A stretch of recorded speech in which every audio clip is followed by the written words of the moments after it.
మరిగే నీటిలో ఇలా బియ్యం సగ్గు బియ్యం వేసి చూడండి, ఇంటిల్లిపాది ఇష్టంగా అయితే తినేస్తారు. మరి ఈ బియ్యం సగ్గు బియ్యంతో రెసిపీ ఎలా ఏంటనేది మీకు చూస్తేనే కదా అర్థమవుతుంది. లేట్ ఎందుకు, ఇంకా వీడియోలోకి వెళ్ళిపోదాం పదండి.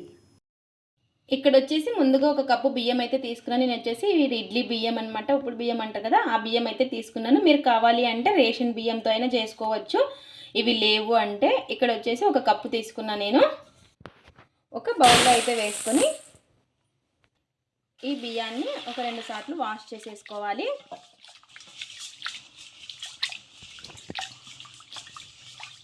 ఇలా నీళ్ళన్నీ కూడా వంపేసుకున్న తర్వాత ఇక్కడ వచ్చేసి నీళ్ళు అయితే పెట్టేసుకున్నాను. నీళ్ళు బాగా మరిగిన తర్వాత ఈ బియ్యంలోకి, కడుగు పెట్టుకున్న బియ్యంలోకి వేసుకోవాలి.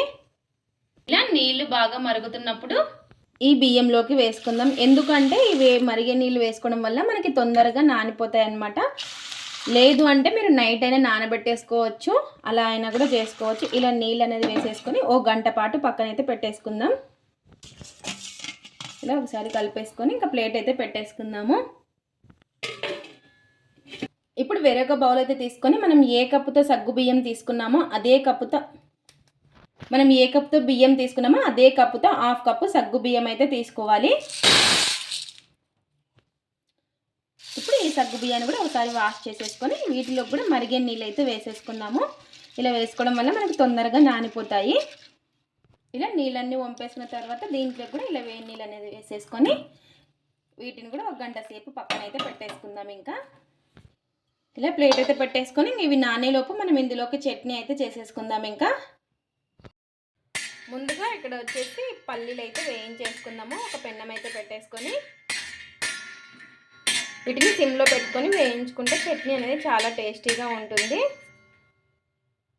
ఇలా వేగిన పల్లీని ఒక ప్లేట్లో తీసి పెట్టేసుకుందాం. ఇంకా ముందుగా ఒక కడాయి అయితే పెట్టేసుకొని అందులోకి కొంచెం నూనె అయితే వేసుకోవాలి. నూనె వేడెక్కిన తర్వాత ఇందులోకి 1 స్పూన్ అంత జీలకర్ర, 10 వెల్లుల్లి రెబ్బలు అయితే వేసుకోవాలి. ఇలా వేసుకొని ఒకసారి మళ్ళీ బాగా కలిపేసుకుందాము. ఇలా ఈ విధంగా చట్నీ ఒకసారి ట్రై చేయండి, చాలా బాగుంటుంది. ఇలా కొంచెం అవి వేగిన తర్వాత ఇందులోకి పచ్చిమిర్చిని అయితే వేసుకోవాలి. కారానికి తగ్గట్టు పచ్చిమిర్చి కూడా వేసుకొని ఒకసారి బాగా కలిపేసుకుందాము. వీటన్నిటిని కూడా కొద్దిగా మగ్గించుకోవాలి.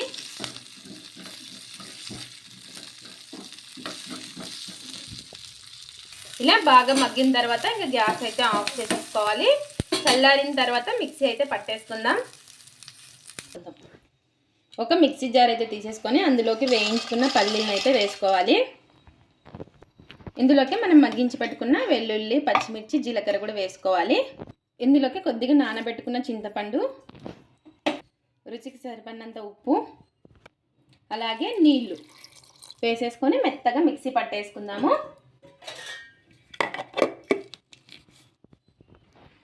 ఇలా పట్టేసుకున్న దాన్ని ఒక బౌల్లోకి అయితే వేసేసుకుందాం. ఇక్కడ వచ్చేసి పల్చటి చట్నీ అయితే చేసుకుంటున్నాను. ఇంకా కొంచెం నీళ్ళు అయితే వేసుకుందాం.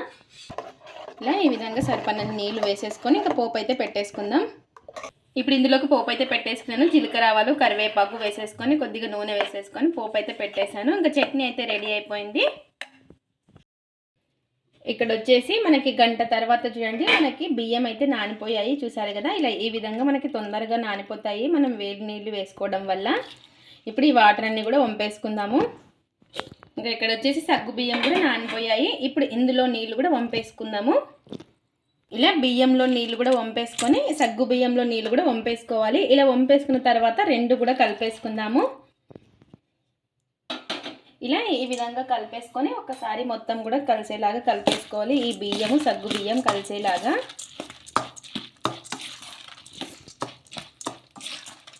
ఇలా కలిపేసుకున్న తర్వాత ఇందులోకి ఒక 1/2 కప్పు పెరుగు అయితే వేస్తున్నాను. మీరు ఇష్టం లేకపోతే వేసుకోకుండా పర్లేదు, చాలా బాగుంటాయి.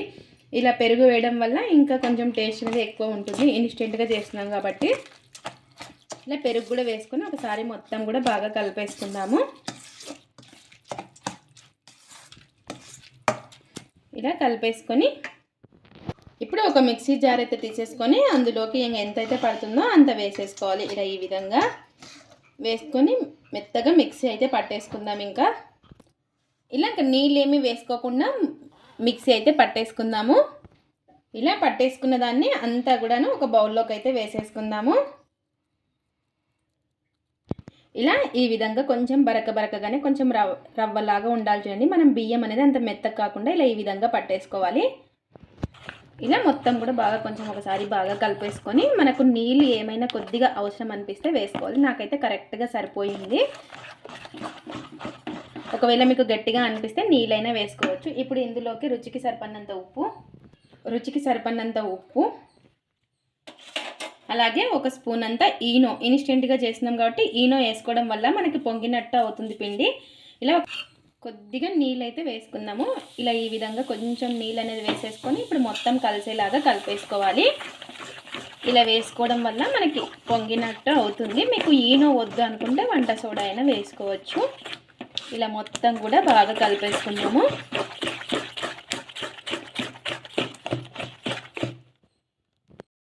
లేదా మనకి ఈనో వేసుకోవడం వల్ల కొంచెం పిండి అనేది పొంగినట్టు ఉంటుంది.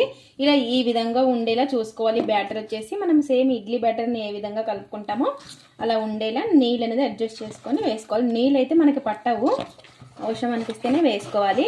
ఇలా బాగా కలిపేసుకొని ఇప్పుడు ఒక ప్లేట్ అయితే తీసుకొని అందులోకి కొద్దిగా ఆయిల్ కానీ నెయ్యి కానీ మీ ఇష్టము మొత్తం కూడా ఈ విధంగా అప్లై చేసేసుకోవాలి. ఇక్కడ వచ్చేసి ఇంకా ప్లేట్ ఇడ్లీ అయితే చేస్తున్నాను. చాలా అంటే చాలా బాగుంటుంది. ఇలా ఈ విధంగా అప్లై చేసేసుకోవాలి. ఇలా వేసుకున్న తర్వాత నూనె అప్లై చేసుకున్న తర్వాత ఈ ఇడ్లీ బ్యాటర్ని ఇందులోకి వేసుకోవాలి. ఒక 2 గరిటెల దాకా ఇలా ఈ విధంగా వేసుకొని కొంచెం ఇలా స్ప్రెడ్ చేసేసుకోవాలి.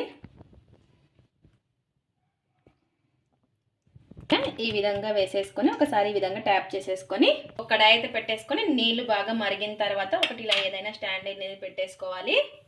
ఇప్పుడు ఈ ప్లేట్ని అయితే ఇందులో పెట్టేసుకుందాము.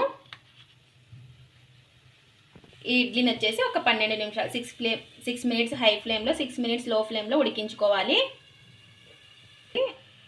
గాలిపోకుండా పెట్టేసుకుందాము.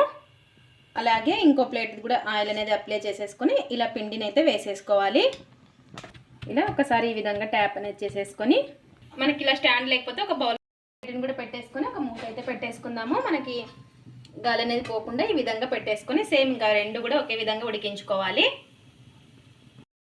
మనకి ఇడ్లీ ఉడికిన తర్వాత ఇంకా గ్యాస్ అయితే ఆఫ్ చేసుకొని కొంచెం చల్లారిన తర్వాత తీసుకోవాలి.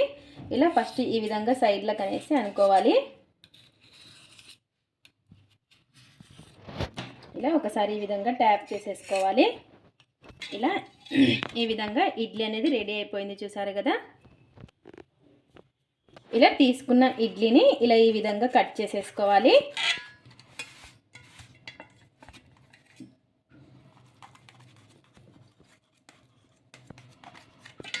ఇలా చూసారు కదా. ఇలా ఈ విధంగా చాలా అంటే చాలా సాఫ్ట్గా చాలా బాగుంటాయి. స్పాంజీగా నోట్లో పెట్టుకుంటే కరిగిపోయేలాగా ఇలా ఈ విధంగా మనం ప్లేట్లో ఇడ్లీలు అయితే రెడీ అయిపోయాయి.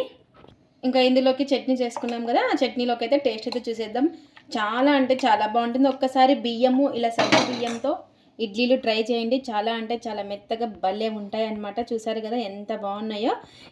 ఇది ఫ్రెండ్స్ ఇవాల్టి వీడియో. మా వీడియోస్ కనుక మీకు నచ్చినట్టయితే లైక్ చేయండి, షేర్ చేయండి, కామెంట్ చేయండి, సబ్స్క్రైబ్ చేసుకోండి. స్కిప్ చేయకుండా పూర్తి వీడియో చూడండి. చూసినాక ఒక లైక్ అయితే చేయండి. సగ్గు బియ్యంతో ఒకసారి ఈ విధంగా ఇడ్లీ ట్రై చేసి ఎలా వచ్చాయో కామెంట్ అయితే పెట్టండి. Thanks for watching. Bye bye.